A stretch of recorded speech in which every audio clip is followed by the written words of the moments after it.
economics, education, entertainment, labor, law, politics, religion, sex, and war. If you do not understand racism, which is white supremacy, what it is and how it works, everything else that you understand will only confuse you.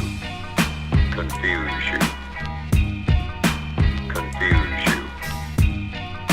Confuse you. Confuse you. If you do not understand, confuse you. If you do not understand, confuse you. If you do not understand, confuse you. Confuse you.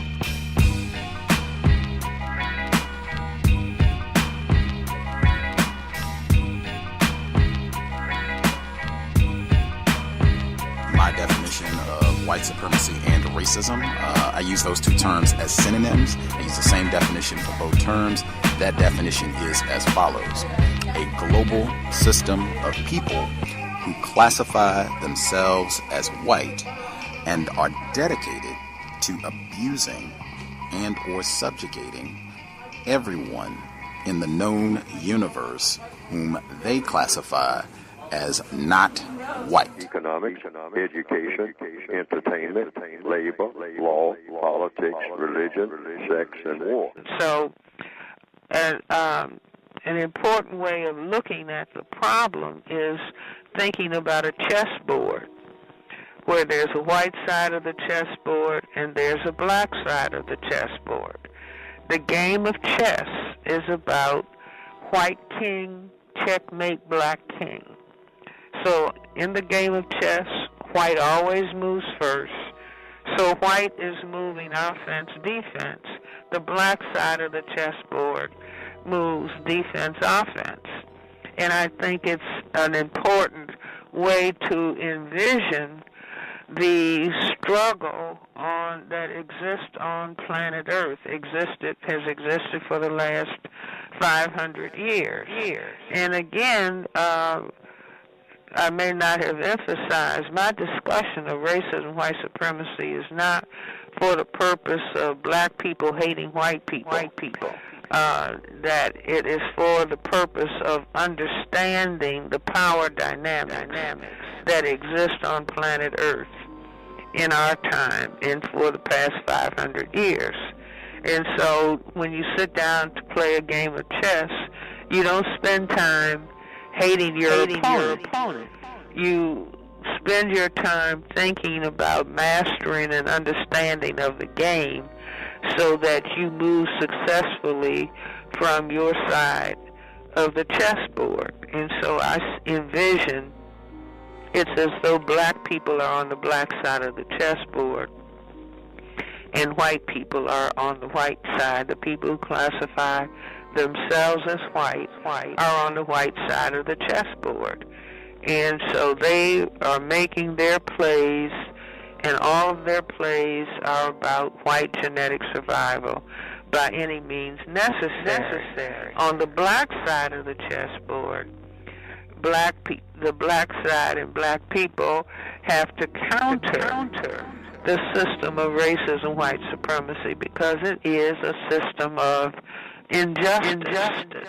And so from the black side of the chessboard, black people have to play countering racism and replacing the system of racism, white supremacy, which is a system of terror and injustice, and replacing it with a system of justice. Justice being defined by Neely Fuller in his work as no one is mistreated, no one is allowed to be mistreated, and those who need the most help get the most help. Mm-hmm. And so I just say that this is an excellent way of thinking about the work that is to be done by black people in relationship to the existing power system and dynamic of racism, white supremacy. We're all on the black side of the chessboard. And depending upon how well we begin to understand the dynamics of racism, white supremacy, what it is and how it works, in order to counter racism so as to produce justice. Paul Matthews used to tell his wife, "I have enough stuff to open a museum." He's been collecting stories and memorabilia about the Buffalo Soldiers since he was a student at Prairie View A&M in the 60s. In 2001, his dream came true when he opened the Buffalo Soldier National Museum in Houston's 3rd Ward.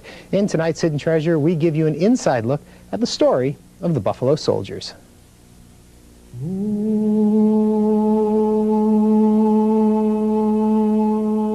They were on the vanguard of civilization.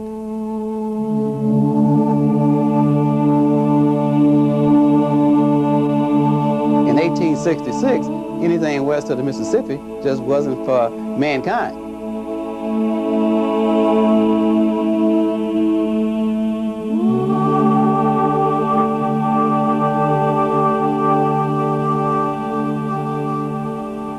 Paul Matthews knows a lot about the Buffalo Soldiers. He's the founder and curator of the Buffalo Soldiers National Museum in the 3rd Ward. He says he's been fascinated by their story since he was a student at Prairie View A&M. That he was a drummer or a bugler.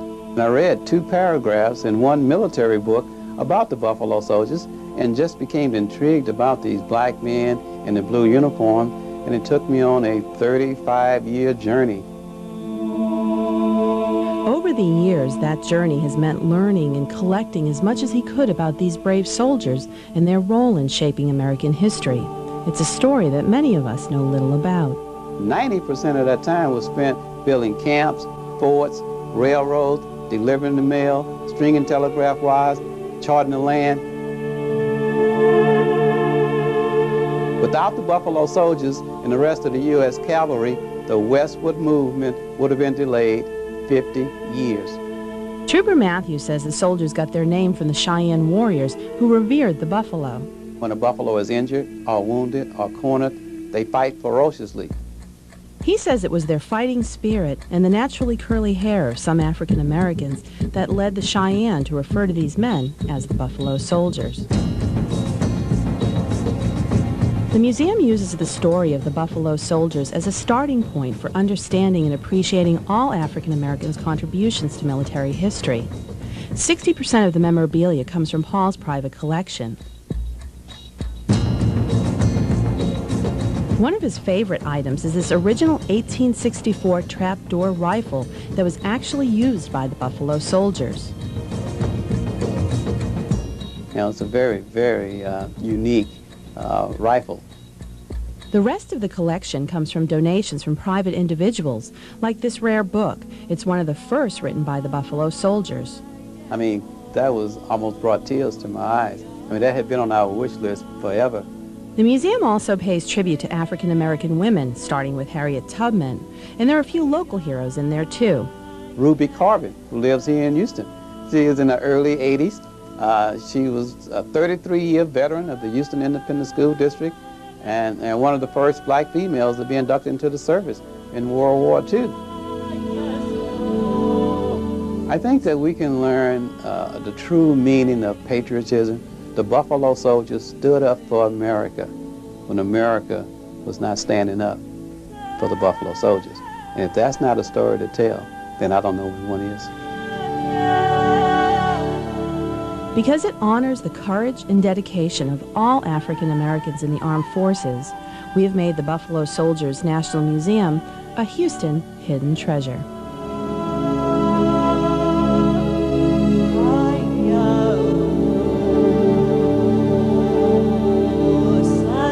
The Buffalo Soldier National Museum is located at 1834 Southmore. For more information, you can call 713-942-8920 or visit www.buffalosoldiermuseum.com. I want to say to the U.S. government, and to particularly the United States military, you owe something to black veterans in this country that you have not paid. You owe something. My dad just died a couple of weeks ago. He was a veteran. He fought in the Korean War. He tried to build a house in 1958, cost $12,000. He was still paying for that house in 2017, still paying for it because he couldn't get the loans that his white comrades got when he came back from Korea. And there are tens of thousands, hundreds of thousands of people just like him. And now I'm going to have to, with my siblings, deal with that debt. And I'll be honest, I'm angry at the United States military because they didn't do for black veterans what they should. Now, it begins with an understanding of what happened. And you know, we didn't get into the middle class. When we were low income. I don't mind telling people we were poor. My parents told me we were low income but upper class, and I went with that. And I took it as far as I could go, which wasn't very far. But I think there is an institutional demand that we should be making. So we've been doing this work about the lynching and terrorism that black veterans confronted when they came back from World War II. Many of them were lynched and murdered just because they were wearing the uniform. And we haven't talked about it. So I want to say to the U.S. military, what should you do for this generations of black veterans who you owe something to, who you have not paid? 9:20, it's a time in the history of the United States we often still wrestle with. The Jim Crow South, segregation and mistreatment of black citizens was rampant, and that was true even within the U.S. military. In a two-part series, KSAT 12's Devin took a look at the largest court-martial in the military's history, in which 13 Buffalo soldiers were later hanged here in San Antonio 100 years ago for a crime some of those men may not have even committed. Devin joins us now for today's Reporter Debrief. Good morning, Devin. Thanks for coming in today. Good morning, Mark and Leslie. I'm really happy to be here. You know, this is, many cities have a long forgotten or even shameful events in their histories, and this is definitely one of them. We were just talking during the commercial break. Many of us have lived here a long time and have never heard this story. I've never set it up for our viewers who may not have seen your series. Right, and like you said, a lot of people don't know about this. This is a military city, and this is something that happened back in 1917. Basically, the 3rd Battalion, 24th Infantry Regiment were a group of black Buffalo soldiers who were sent to guard Camp Logan in Houston, but that was, of course, during the Jim Crow era where blacks and whites were not treated the same. One day, one of the soldiers interfered with a white officer arresting a black woman. He saw it as unfair treatment, but instead of a conversation ensuing between the officer and that soldier, he was thrown in jail. Another corporal from that regiment went to see about it. He was beaten and thrown in jail. Well, that sparked riots. It ended up being the only time in history where more white people were killed in a race riot than black people. You are now listening to P.A.R. People Activity Radio, and I'm your host, John G. Horse. Welcome. You have found your family in a peaceful place. P.A.R. aims to be a family-friendly information distribution program seeking to inform non-white people, in particular black classifieds, and assisting in counter-racist codification. The title of today's show is The 1917 Camp Logan Mutiny / Houston, Texas Race Riot and the Myth of Black American Cowardice.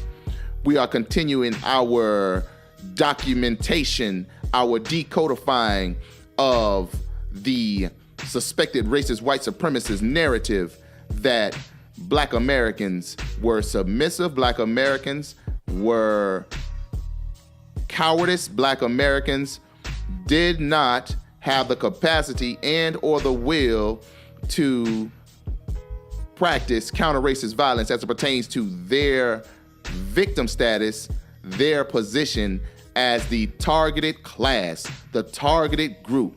The targeted class / group of people who are classified as black who receive wholesale mistreatment in all areas of people activity. We just sat back and took it. Day to day. This is not logical.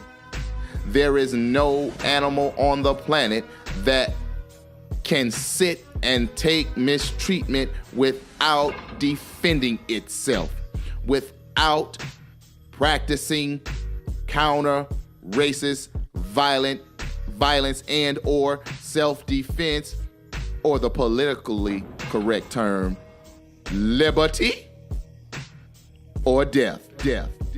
And it is no different for people who are classified as black in these United States, in particular, the 1917 Camp Logan Mutiny. you had Black American military veterans, Black American soldiers on Camp Logan in these United States military, being mistreated by local police officers, being mistreated by local citizens of Houston, Texas, being mistreated in some cases, and in this case, by white military commissioned officers. At the end of the day, this, under the context of racism and white supremacy, was bound to happen. At the end of the day, this is one of thousands of counter-racist violence actions that was happening all over the country. Suspected white supremacist historians throughout the history of these United States have arbitrarily labeled this era, late 1800s and early 1900s, as the nadir of United States history. Nadir meaning the low point, the shameful point. The point where we are ashamed of our behavior as descendants of United States citizens, where we wholesale targeted any black person, any non-white person who was doing something constructive on the behalf of their group. And the Buffalo Soldiers of Camp Logan was no different. But in this case, I will be critiquing the 100-year blackout of information as it pertains to Black American troops named the Buffalo Soldiers. I will be critiquing the 100-year blackout. I will be critiquing the blackout of information as it pertains to the Camp Logan Mutiny and its victims, the Buffalo Soldiers. And we will be asking the question, why do we, as United States citizens who are connected to this history, why are we not told about this aspect of Reconstruction, this aspect of racism and white supremacy, this aspect of black self-respect, this aspect of counter-racist violence? We're gonna get into the information. Here is a trailer from a screenplay titled The Buffalo Soldier Mutiny. Cue the clear.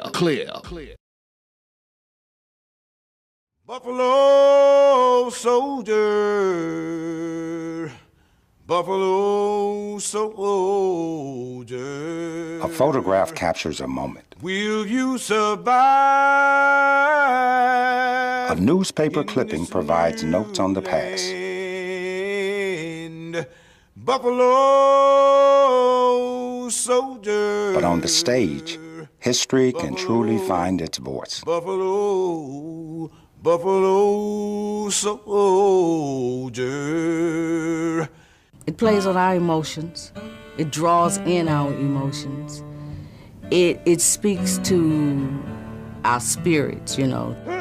This understanding drove playwright Celeste Walker to document a tragedy that was surrounded by silence for more than 50 years.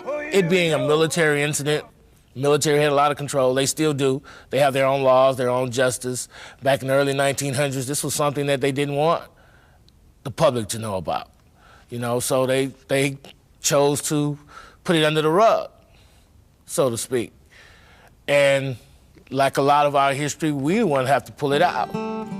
In June 1917, the federal government announced it was going to build a military training camp near downtown Houston.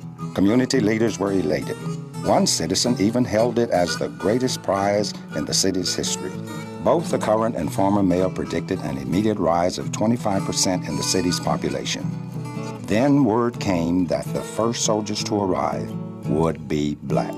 They were probably sent to Houston because they were already in the Southwest at the time, and there wasn't really anybody else to send. It's hard to say that it was a a really good decision. I guess we just came up of being afraid of authority, white authority, because it was never going to be for you. I was trying to give a sense of where blacks were at that time. I didn't want to show much of the action, any of the action, with the townspeople. You know, I just wanted it to all take place there in the barracks where we could really intimately get to know the men. All right, listen up. Okay, we're in a southern town now. Colored soldier can't run into a whole lot of trouble in a southern town if he ain't careful. Houston ain't like other places we've been stationed at where he lets the colored come and go as they please. It ain't like that here. They got a lot of rules for colored here. Got signs all over the place telling colored where to eat, where to sleep, where to get on the trolley and where to get off. Now, I know this might prove to be a bit irksome, but them the rules. I expect y'all to obey them because that's the law here. An Army colonel, in assessing the tension between the soldiers and white Houstonians, pointed out the incompatibility between the handling of the Negro by civil authorities of Houston and the training of the Negro soldiers as pursued in the service, where effort is made to increase his self-respect, his respect for the uniform and for the authority of the government, and where he is given to understand that he may expect fairness and justice in the treatment accorded him. Colonel G.O. Cress, September 1917. Moses! Joe Moses! I hear you threatened to turn over the Franklin Street trolley last night. Turn over a trolley? You heard me. You heard me. Now, I'm sure you wasn't the only one in on it, but that conductor member's hearing your name loud and clear.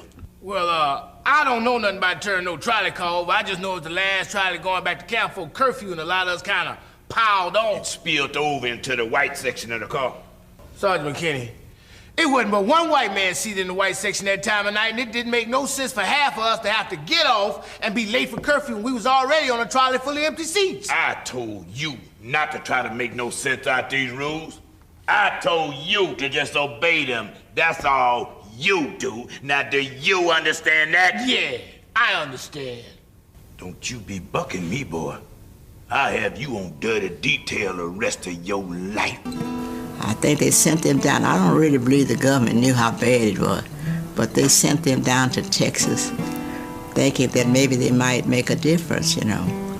But instead of that, the white people resented any Negro that looked better than they did or had any sense of any manhood. And so you could see that they were headed on a collision course. They were equal. You know, they fought, bled, and died for America. It's this town, Captain. It's got the men's acting like this. Now, you know Franciscus ain't never been in no kind of trouble like this before, sir. And that Hardin boy, they already corrupted him, taken to the city jail for gambling. I bet that drunk Honoré was behind that. So I don't think Honoré was Ain't no excuse now. They ought to be able to take a little pressure. Franciscus, an MP at that. Now, he just brought it on himself. Well, that's just it, Captain. These men been soldiers too long to take this kind of mistreatment without putting up some kind of fight, sir. Sound like to me you can't handle your men anymore, I can handle my men, sir, but I can't stop this here town and these civil police. Damn it, McKinney. What do you expect us to do? Captain Zucky, sir, I've been hearing talk amongst the men, mostly grousing and grumbling and such. I know what they made of. I know what they can take, what they can't take, and I don't think they can take much more of this without... Captain Zucky, sir, I don't think you ought to let the men visit town no more. No, sir, I don't. And I don't think you ought to allow those civilians to come out to our camp, sir. See, they has a hand in all this. They eggs the men on. They make them do things they wouldn't ordinarily do, sir. I don't hear any of the other non-coms whining about closing up camp. That's just the way I feel about it, Captain. That's all, sir. They'd heard that one of their soldiers had gone into town and that he'd been beaten by a police officer and that he was dead. And they talked about that all day. So they knew they were going to do something.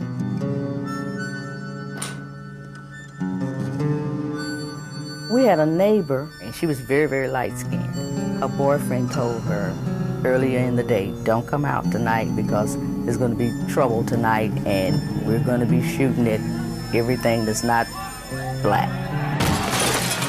All I can remember was we was trying to stay low on the floor, and we heard that the people from Camp Logan were coming around, and everybody was scared that they might come in their houses or something. So I was little, 12 years old. I just thought that was a normal way of life, that white people had the right, going to take your life if you didn't do what they wanted you to do. The mutiny was the largest in the history of the United States Armed Forces. It attracted national attention because of its size, the number of lives lost, and the way in which it touched on the explosive issue of race. From the Army's point of view, it was a costly distraction during a time of war. So I don't think that they were thinking about, how can we best represent these men. It was more, let's go through the process, let's get it done, and we'll move on. After a brief investigation, the Army charged 64 soldiers for the first court-martial. The men were defended by a single officer. He was given 10 days to prepare for the trial. The participants in the mutiny felt that the investigations and the questioning by their own lawyer after they'd been charged was going to be used against them. They didn't trust their lawyer. They thought he was part of the system, and they really didn't provide them a lot of information to conduct their own defense. It was very hard to piece together who did what. The men had a conspiracy of silence. Further complicating the case were the weather conditions the night of the mutiny. One of the commanding officers summed it up when he testified it was dark as a stack of black cats. As for the soldiers, in the words of one white witness, they all looked alike. The trial itself lasted almost a month. Then, on the night of December 9th, came the sentence. 13 men were sentenced to death, and 41 to life at hard labor. 4 received shorter sentences, and 5 were acquitted.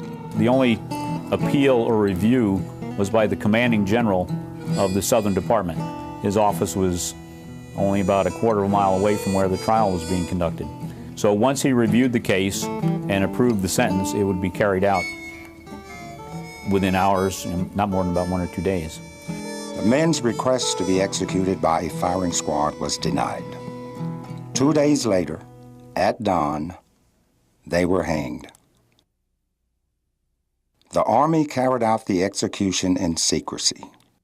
The news media was informed that the sentence would be carried out at Camp Stanley, and I believe that was done to prevent any kind of a scene at the execution site. But when they buried him, there was a glass bottle with the soldier's name and service number buried with him. And there was a wooden marker placed on each of the graves with just a number. These were mutineers who were executed for participation in a mutiny. That was deemed an appropriate way to mark the grave. It's sort of like someone being buried in a pauper's grave. Someone had figured out that the soldiers hadn't been dishonorably discharged administratively before they were executed. Therefore, they were authorized burial in a national cemetery. So in 1937, they were removed from the area near the Salado Creek and moved into the National Cemetery at Fort Sam. The entire episode illustrates what happens when fear drives behavior. The citizens of Houston worried the Buffalo Soldiers' arrival would lead blacks in Houston to become uppity. This was amplified by the refusal by most Buffalo soldiers to adopt an attitude of subservience. As white determination to subjugate the soldiers hardened, so did the soldiers' determination to stand their ground. This tragic intransigence cost more than 30 people their lives.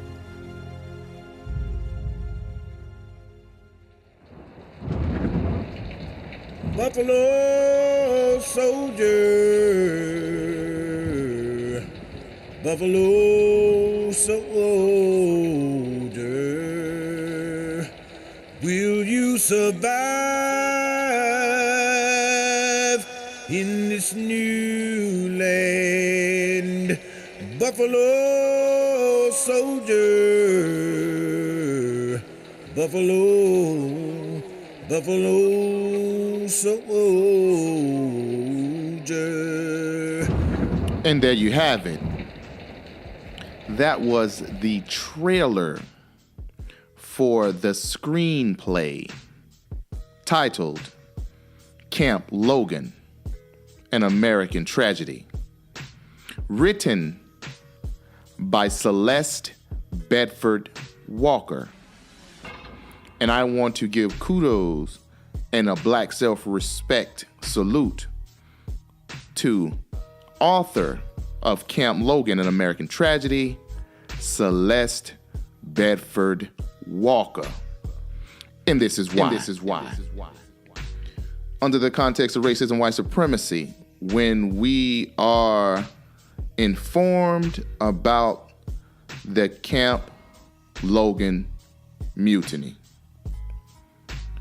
that term in itself, mutiny, must be scrutinized, if not by United States citizens, it must be scrutinized by people who are classified as black in the United States. And this is why. Mutiny has a negative connotation. Mutiny gives the illusion and or it gives the energy of something that is wrong, something that is not natural, something that is not correct and or incorrect.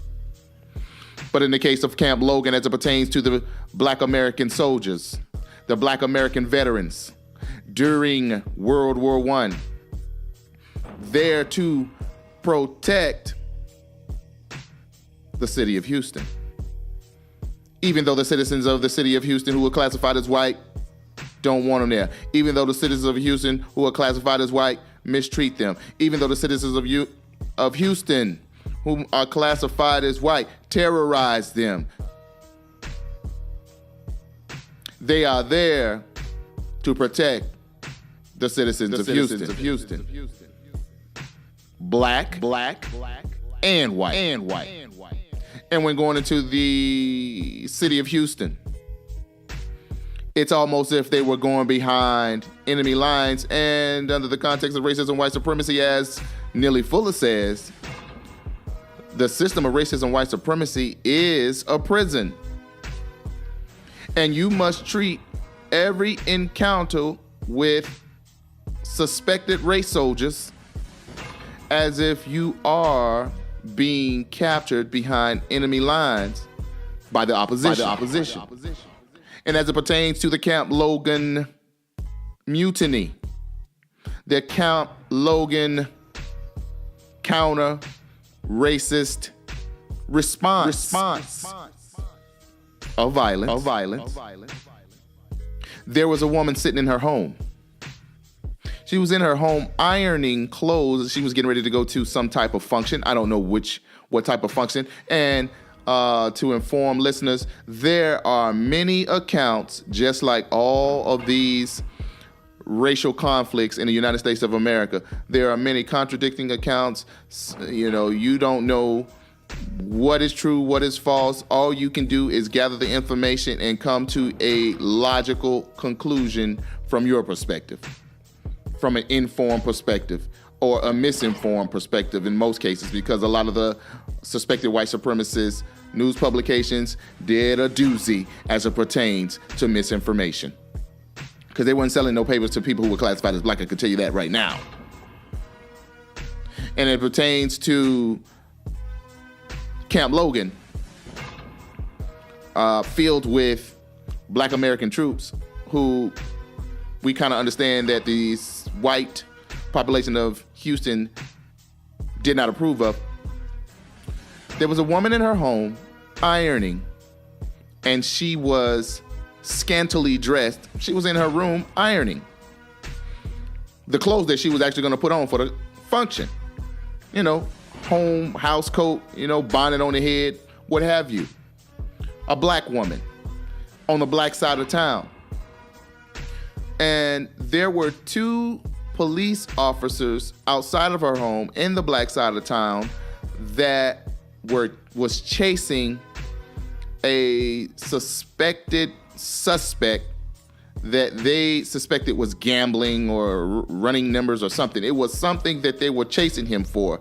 And the police report, which is not trustworthy, and or the newspaper articles, suspected white newspaper articles said that the police officers chased this black male and he was seeking refuge in her home.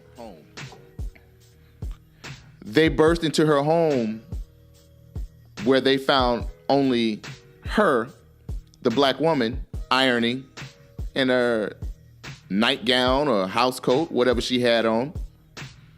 And she was extremely displeased with people bursting into her home and in her privacy, and she was not dressed properly. Now you gotta understand something about black Americans today and even back then, even though we have images of black Americans being the leaders of degradation, being the leaders of everything negative as it pertains to society, on the most part, we are an extremely conservative people. We are extremely dignified. And it was no different in this time, in 1917.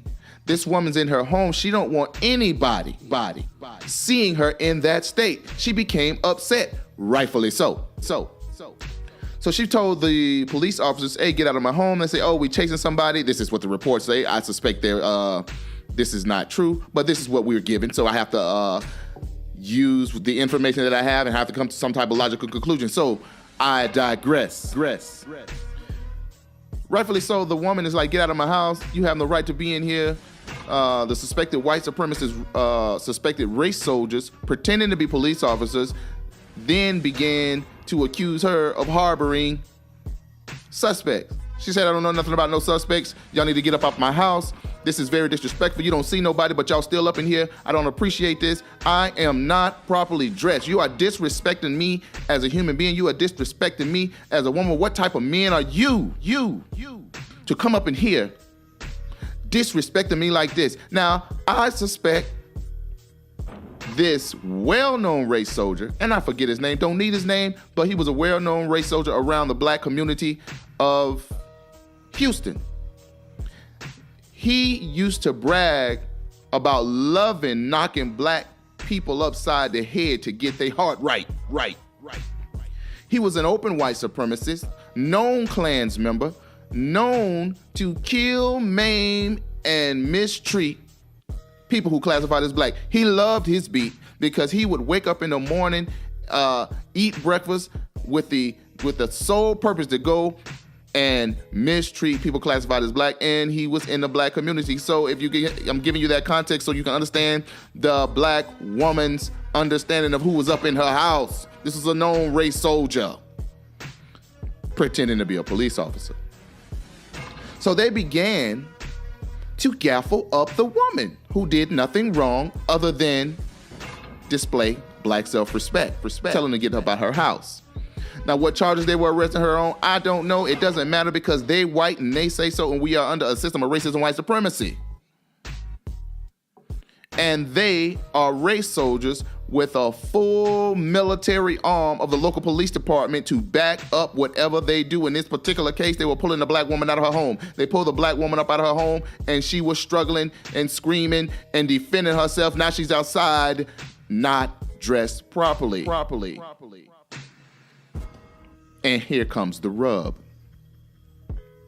One of the black American soldiers in the black community walking along sees the black woman being mistreated. He then goes over in her defense. Now, this is a Buffalo Soldier. If you understand anything about the Buffalo Soldiers, if you're part of the Buffalo Soldiers, you're part of an elite unit. Now, in World War I, the United States military was extremely indifferent to black American soldiers. At this time, I'm giving you a little context. The President of the United States was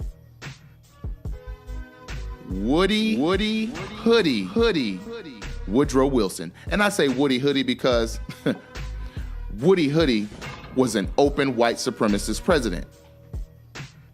And You know what? To give you a little context on Woody Hoodie Woodrow Wilson, I'm going to have to cue a clip before I get into the explanation of what was going on as it pertains to Black American soldiers in the United States of America and the odds and the context of the mentality of the Camp Logan Buffalo Soldiers. So without further ado, here's a small clip and or introductory to the Commander-in-Chief of the United States of America in 1917, first Democratic president ever since Reconstruction. And if you understand anything about the Democratic Party at the time in 1917, the Democratic Party was called the Klan Party. I'm gonna say it one more time. The Democratic Party was called the Klan Party. And the Klan's hero was Woody Hoodie, President Woodrow Wilson. Clue the clip.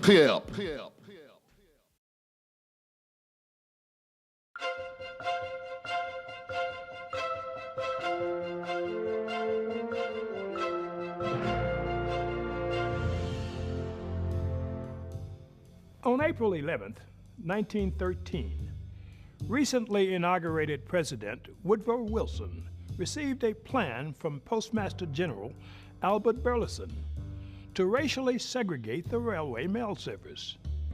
Mr. Burleson said that he found it intolerable that white and black employees had to work together and share drinking glasses and washrooms. That sentiment was shared by others in President Wilson's administration. By the end of 1913, black employees in several federal departments had been relegated to separate or screened off work areas and segregated laboratories and lunchrooms.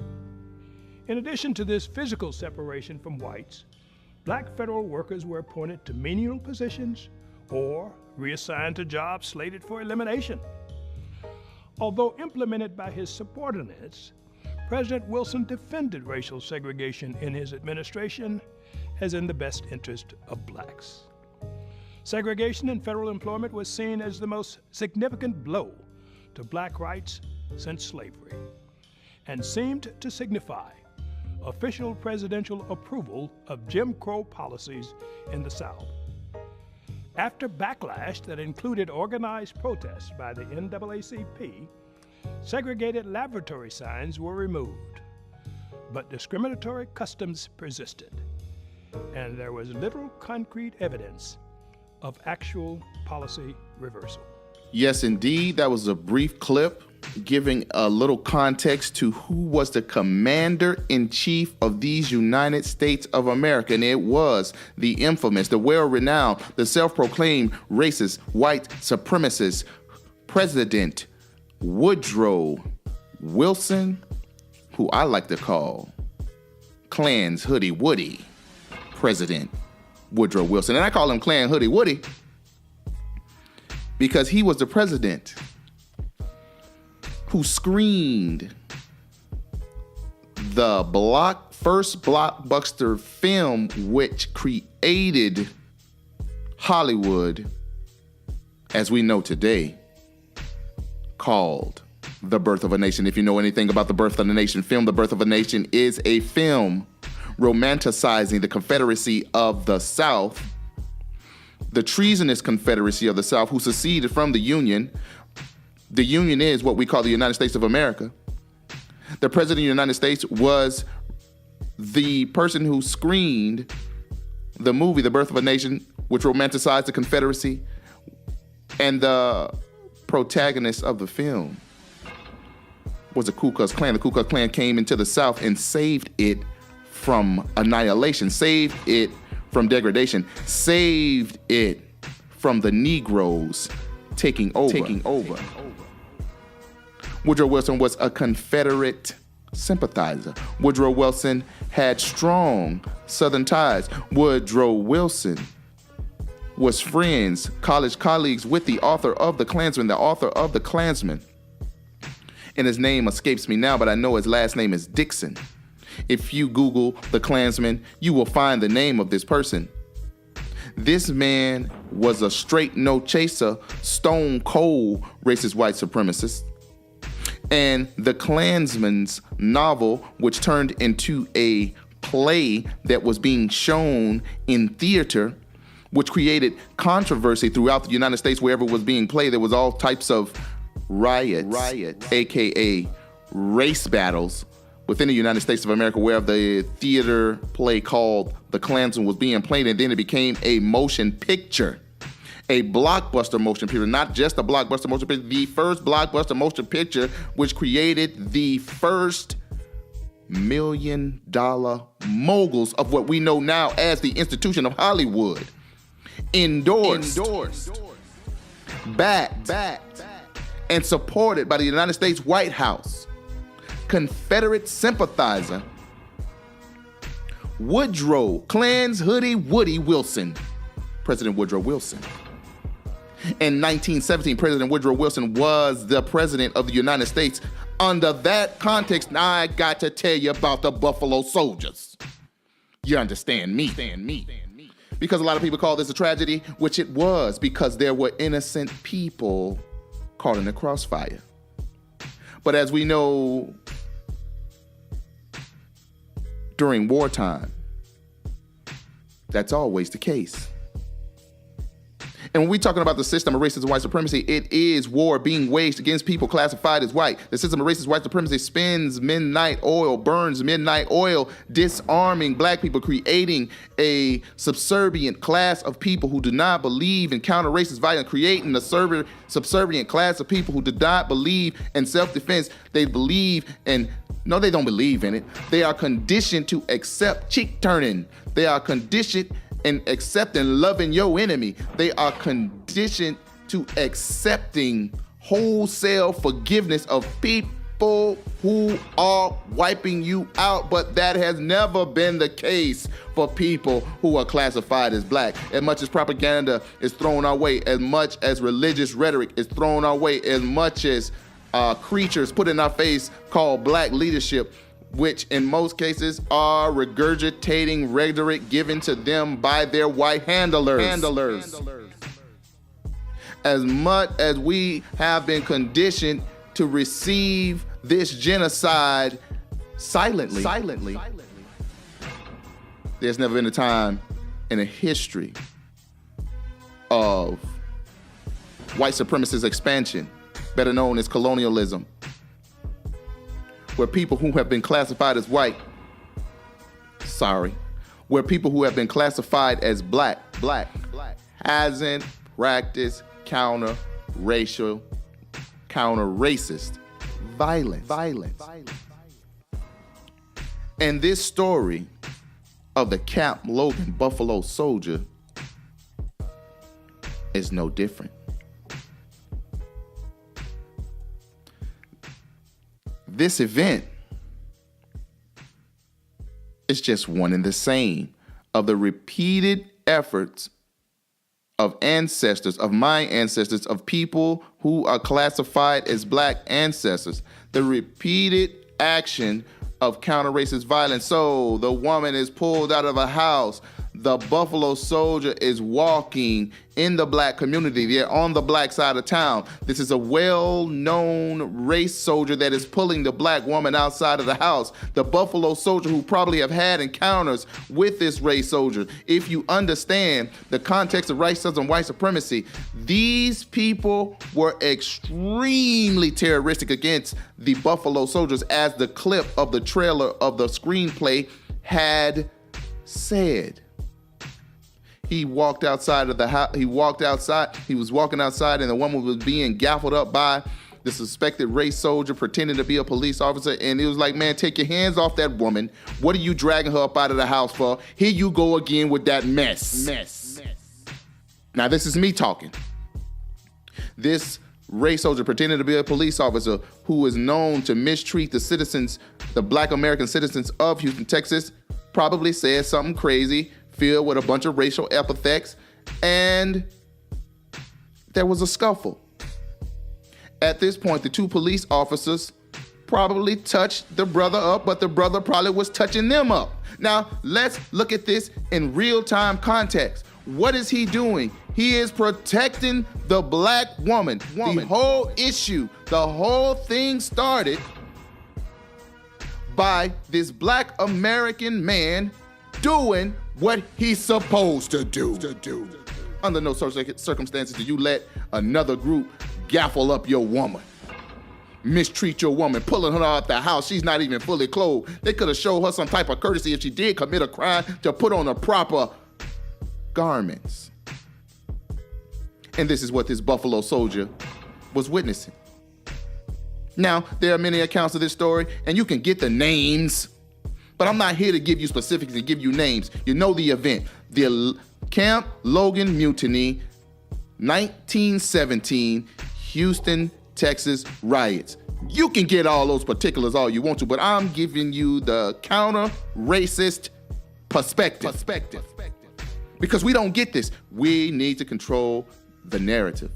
We need to take ownership of disseminating information towards our youth. I'm a victim of misinformation. For years, I walked around thinking that my group was cowardice, that my group never returned counter-racist violence because I was sitting up in the institutions that was pounded upon me, called schools, and I was being conditioned to hate my group. But I digress. Back to the black American soldier, so he got gaffled up and they threw him in jail. What happened to the sister who they was gaffling up, I don't know. But all I know is whatever terror she was experiencing, it was removed because the black man took that terror, and the black man produced or was practicing counter-racist logic. It's a logical response to do what he was doing. Don't be gaffling up no black woman. No woman, number one. And particularly you classified as white, and I know you're a race soldier, you're going to have to get some of this work. So they put him in jail.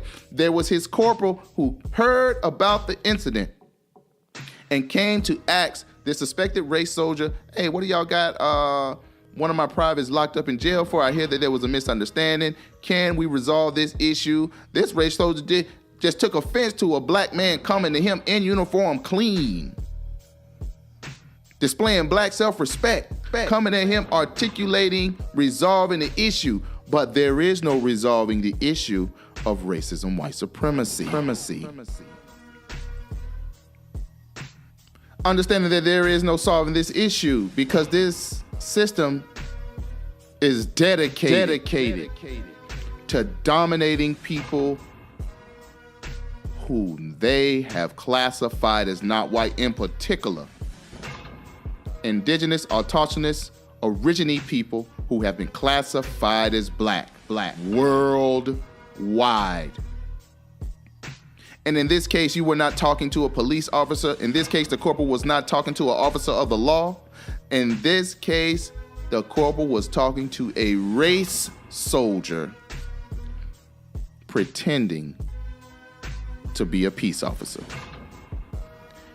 He got touched up, he got gaffled up, knocked upside the head, and he got thrown in jail too. Word got back to the camp, and the word had got back to the camp that there had been a Buffalo soldier that had been beaten and murdered by this known race soldier. Everybody knew who he was. They had been talking amongst each other for months since they have been in Houston. We gonna have to show them better than we can tell them. And that day was the day. Not all of the Buffalo soldiers on Camp Logan decided to get their rifles, get their weapons, and go into the city of Houston and get some immediate emergency compensatory action. But there was a sizable amount of Buffalo soldiers that decided that, what am I doing?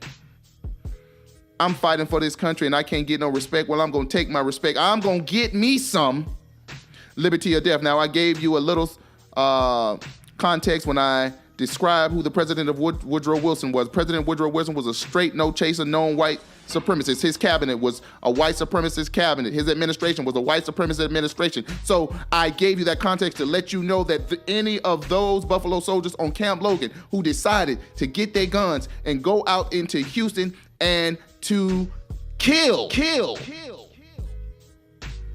the race soldier pretending to be the police officer and anybody else who wanted to defend him. They did it under the context of This is a ride or die mission. This is a kamikaze mission. Ain't no returning from where we coming from, but we gon' get some liberty. Or death. You understand me? There was a understanding that it wasn't no escape plan. Because once we run out of bullets, that's it for us. Once the camp got hold of the Buffalo Soldiers, were thinking about going out and practicing counter-racist violence. They tried to take all the weapons away from the soldiers, but some of them hid some. And when it got dark, those who was dedicated to liberty or death, those Buffalo Soldiers that wanted some compensatory emergency action for the mistreatment and the death of what they understood of one of their comrades, they went out there and did what they said they were going to do. And as you heard in the news report, this was one of the only reported incidents that there were more white people killed than black people. I imagine these brothers ran out of bullets, sticking out like sore thumbs. There was nowhere to run. They didn't want to endanger any of the people who were classified as black in the community who didn't have anything to do with it. So they turned themselves in after they did what they did, understanding that this was liberty or death. They had a kangaroo court and arrested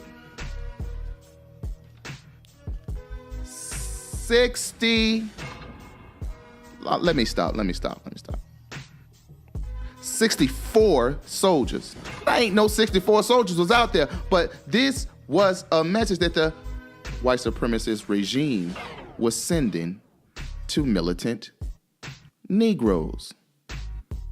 We know it wasn't that many of you out there. We know that everybody on the camp didn't go out there, but we gonna overcharge all your Negroes because you should have stopped it. That was a saying that my parents used to say, or my grandmother used to say before she whooped me or, my siblings. They would ask who did the wrong thing, and if nobody wanted to speak up, everybody was gonna get a whooping. And the logic behind that was, well, I'm gonna get the right one. If I whoop everybody, I got the right one.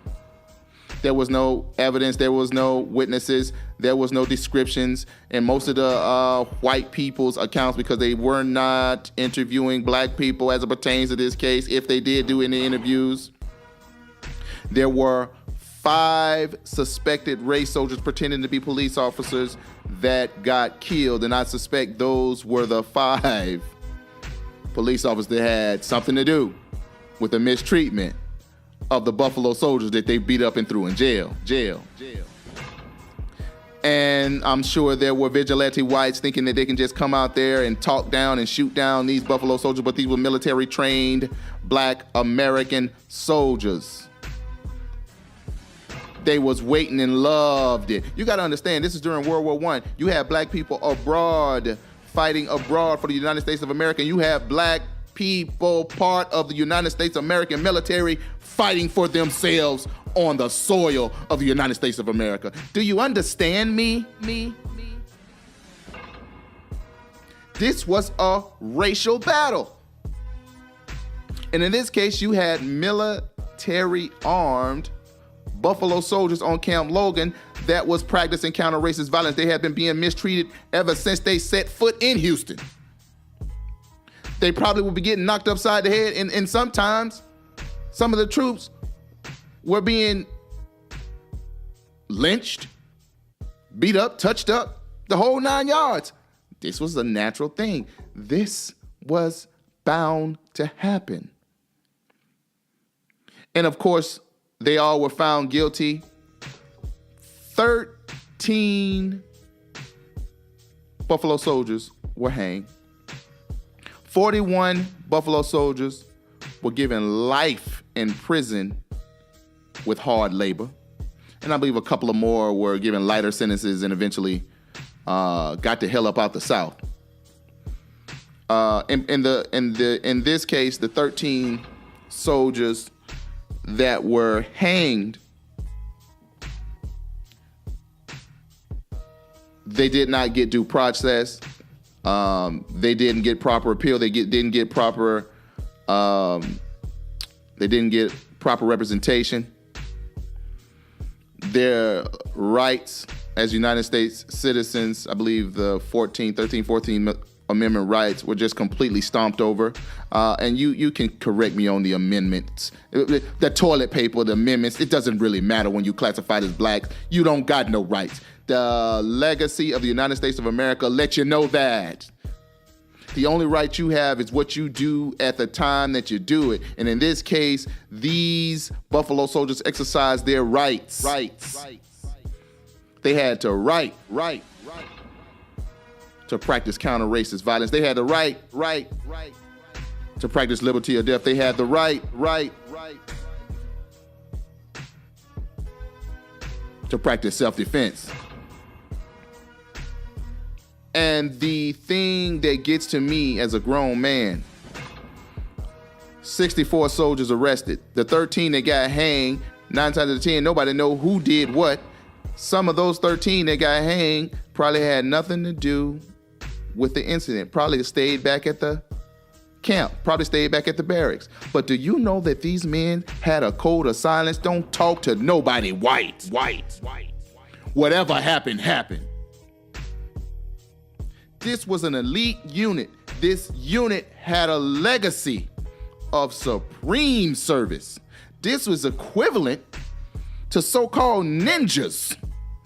This is equivalent to the so-called Catholic Jesuits. These Buffalo Soldiers were and had a legacy of being no joke. Nobody wanted to see them. They even got the name from the Cheyenne Indians. The story goes that the Cheyenne Indians were putting work on United States military, but then the the black American units were sent to the West, to the lawlessness.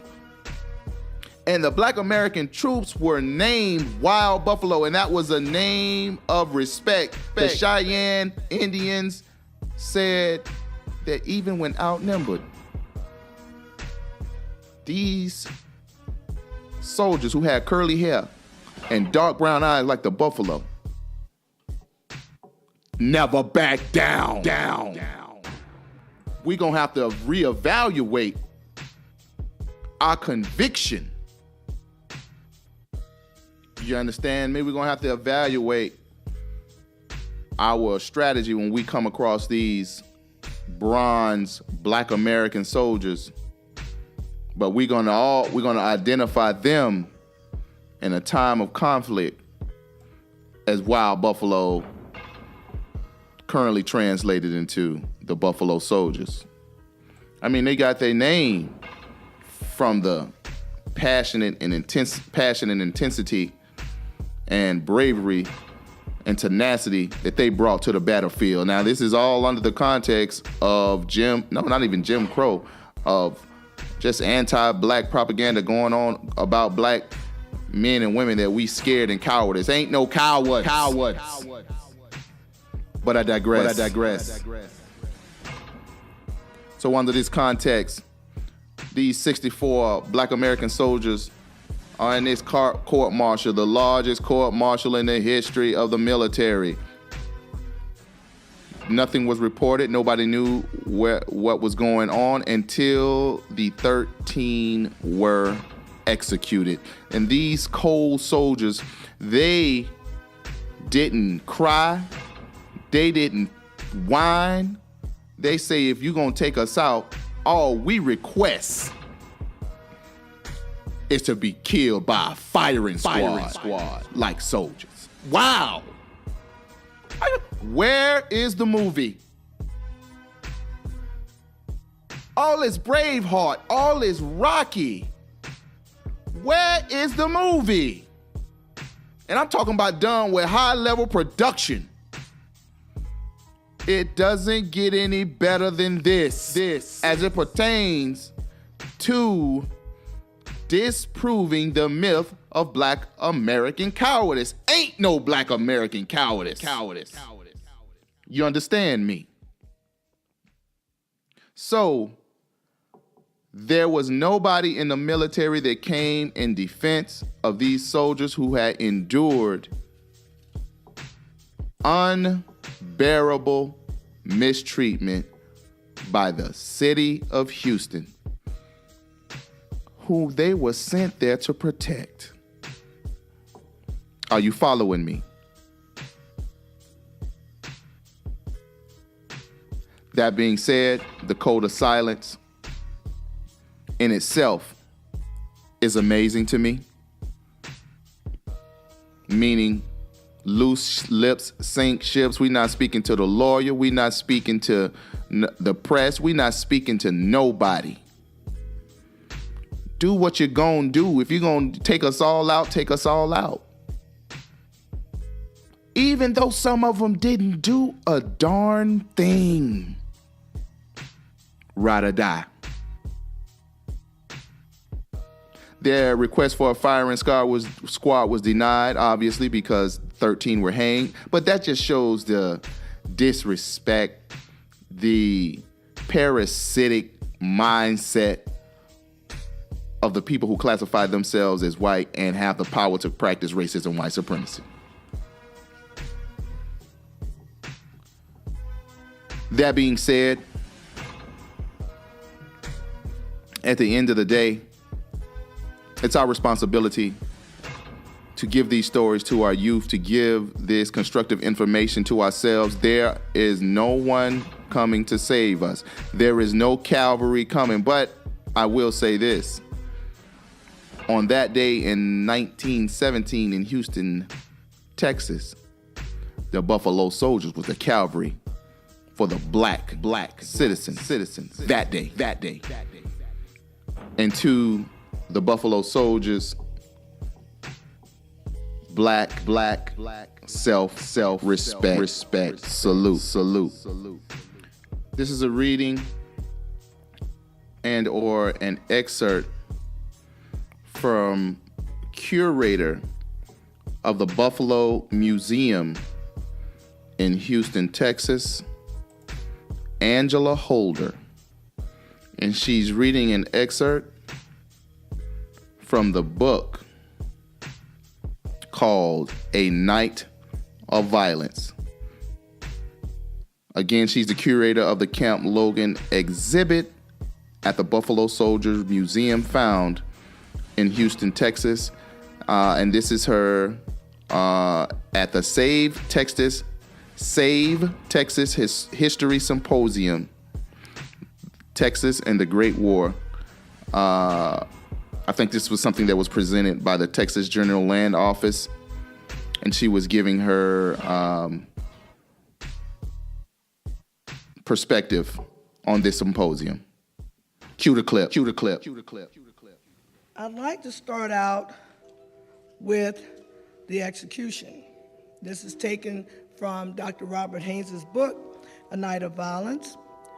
The 13 soldiers stood on the gallows, 6 on one side and 7 on the other.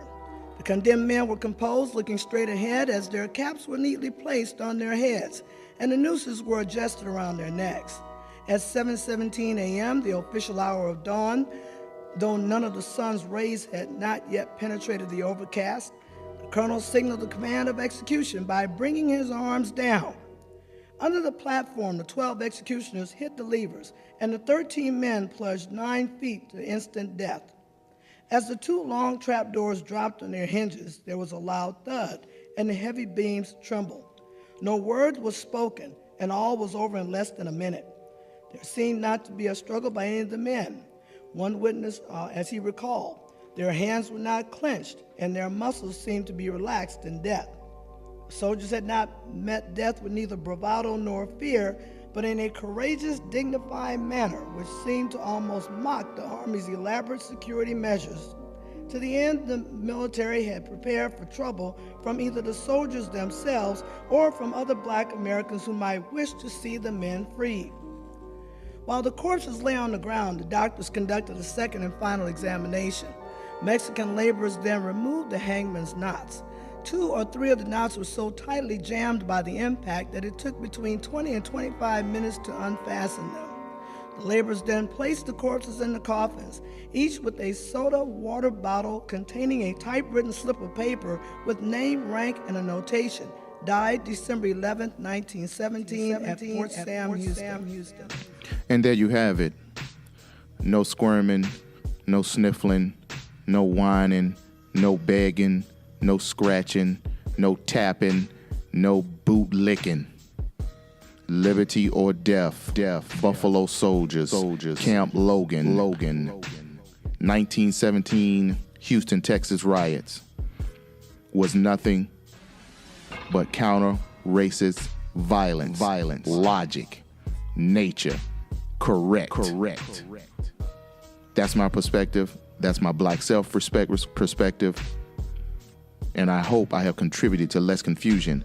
I'm going to let Neely Fuller take us on home because I have used the term race soldier throughout this program.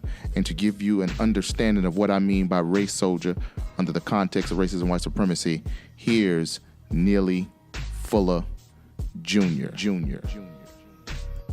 If you're confronted by a suspected race soldier pretending to be a police officer, and the suggestion is immediately go into danger mode. And it's in parentheses the word danger. Regard yourself as being captured and a completely helpless prisoner of war. That's the procedure. Mm-hmm. Yes. Why? Because that's what you are. Now, if you're not that, there are people who will say, no, that's not what I am. I mean, I'm not no prisoner of war. Mm-hmm. I'm not captured. I'm a free man. I go about doing what I want to do. It is best to act as if you are a soldier captured in greatly fortified enemy territory. Greatly fortified enemy territory. That's where you are. If confronted by a suspected race soldier, consider yourself as being captured because you have been. As a non-white person, in most situations, you are regarded as a criminal, a dangerous animal, an enemy soldier, an escaped convict, a savage, etc., etc., etc. So your very existence is in danger. If confronted by a suspected race soldier, do not do anything to make that officer, quote, unquote, believe that you will not comply. Everything that you say should be yes, sir, or yes, ma'am, or no, sir, or no, ma'am, and always do what you are told to do. Why? Because that gets you the best result. Okay, go ahead. Continue there. If you are told to put your hands up, put your hands up. If you are told to get on the ground, get on the ground. Do not argue, fight, resist, name call, or talk about your rights. You may explain that later. You do not make any quick moves or give reason to believe you are being aggressive or not complying. Be courteous and do your best to be cooperative. Avoid doing or saying anything that will give them an excuse to legally do bodily harm to you, whatever that word legally means. We don't know what that means in a system of racism. So you don't act like you know what it means. You just do what you're told. Keep in mind that during the existence of white supremacy, any white person who is able to be a racist probably is one. Okay. I'm going to repeat that. Keep in mind that during the existence of white supremacy, which is racism, any white person who is able to be a racist probably is one. Neely Fuller Jr., straight no chaser, balls. And that is the end of today's program. I hope I have contributed to less confusion. And always remember, keep learning, and stay codified. It's so before we go on with the history, let's go back to how you found out about this and the kind of side story, the bow tie boys, is that what they're called? Absolutely. Well, one of our assignment editors, Pat Barr, and he's like a walking museum, he brought it to our attention, and I was really excited about covering that story. And yes, the bow tie boys, these are a group of young men from the Dallas-Fort Worth area, a group of mentees who were brought down to learn about this, organized by a reverend and the organizer of this group here. And these guys were able to go on a tour of Fort Sam Houston. They were in the gift chapel where that trial for these 63 soldiers took place. They also visited the burial site, the original burial site where the 13 men who were hanged were put in the ground right by the Salado Creek.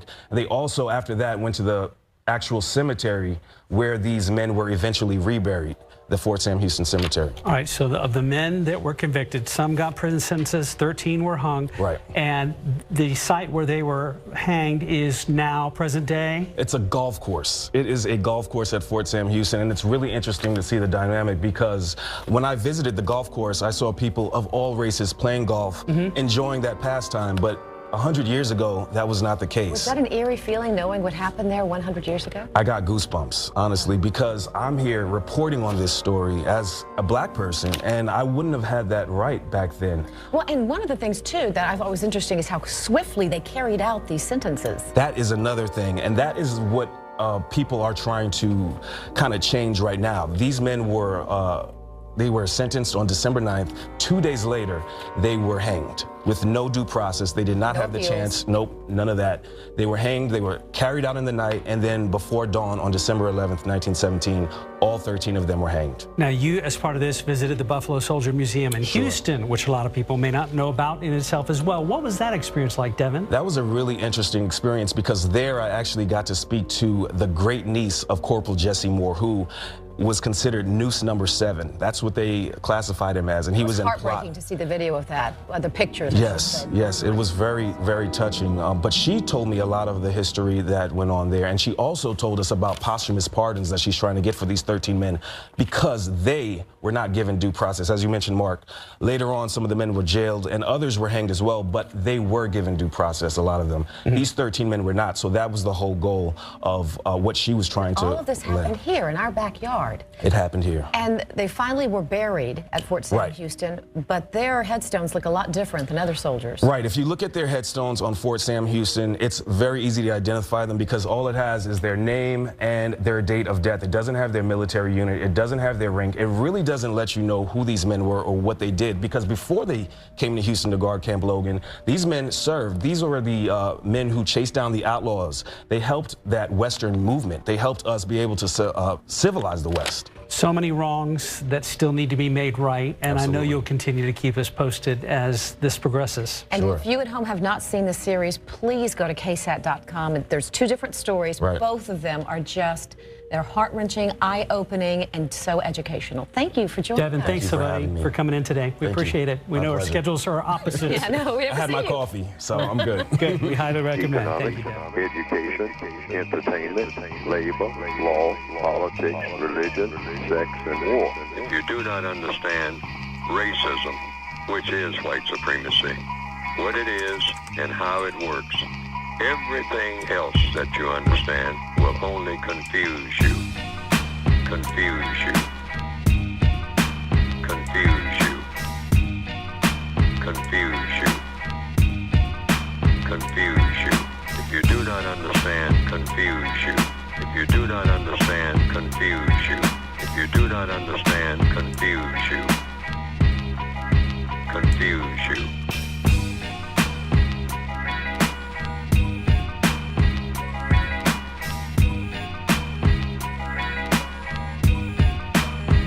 My definition of white supremacy and racism, I use those 2 terms as synonyms. I use the same definition for both terms.